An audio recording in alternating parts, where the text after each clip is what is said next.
तो अभी जो हम दोनों बातें कर रहे थे ना संगति के ऊपर, तो संगति पे एक बड़ा ही अच्छा जो विवरण है मुझे याद आ रहा है महाभारत से, तो वो मैं बताना चाहूँगा आपको थोड़ा सा।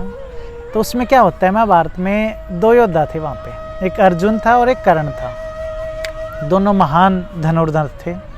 हो सकता है कर्ण उससे बड़ा धनुर्धारी हो भी सकता है और होगा शायद।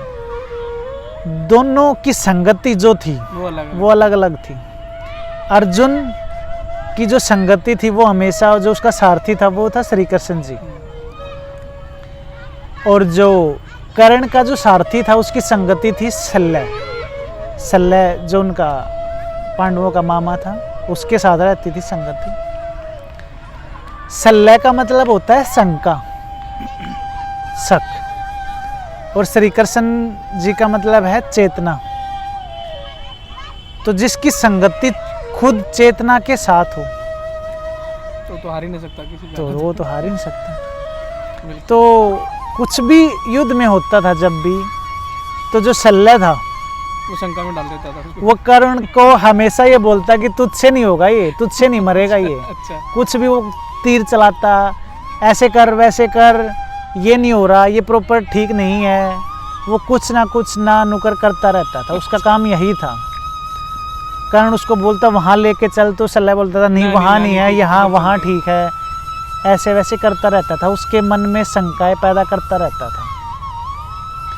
जब हमारा जो साथी है, हमारा संगति है, वो ऐसा होता है तो हमारा जो कॉन्फिडेंस है ना, आत्मविश्वास है, वो कम ही हो जाता है। क्योंकि बार बार हमें जो सुनना पड़ता है ना कि तू कुछ नहीं कर सकता, तेरे बस का कुछ नहीं है, तेरे से नहीं होगा, तू हारेगा, तू नहीं कर सकता कुछ भी, तो वो कहीं ना कहीं अपने सबकॉन्शियस माइंड में आदमी सोचने लगता है कि हो सकता है कि कहीं मैं कुछ ना हूँ। वो दिमाग में बातें बैठ जाती हैं जब उनको बार बार बोला जाता है।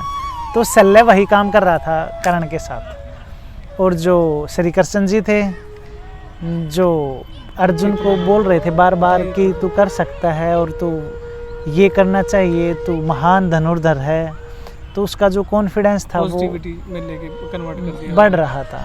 और वो जितने भी काम कर रहा था वो सही ढंग से और अच्छे से हो रहे थे। तो परिणाम क्या हुआ, जो शल्य था उसने अपना उनका जो है आदमी था, उनकी संगति के साथ चलता उसको हरा दिया, और जो कृष्ण जी के साथ था उन्होंने उसको जिता दिया। तो ये संगति का ही फर्क है, वरना कर्ण उससे महान धनुर्धर था।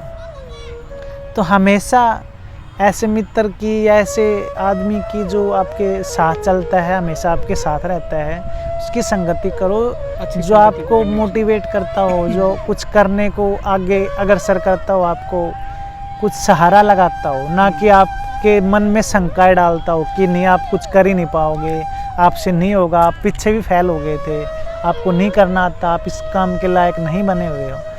तो अगर आप ऐसे के साथ रहोगे तो आप कुछ नहीं कर पाओगे। आपकी जो सेल्फ एस्टीम है वो भी लो हो जाएगी और कम हो जाएगी। आप खुद को समझ नहीं पाओगे आप क्या हो। तो इस कहानी से आप समझ सकते हैं कि आपको किसकी संगति करनी चाहिए।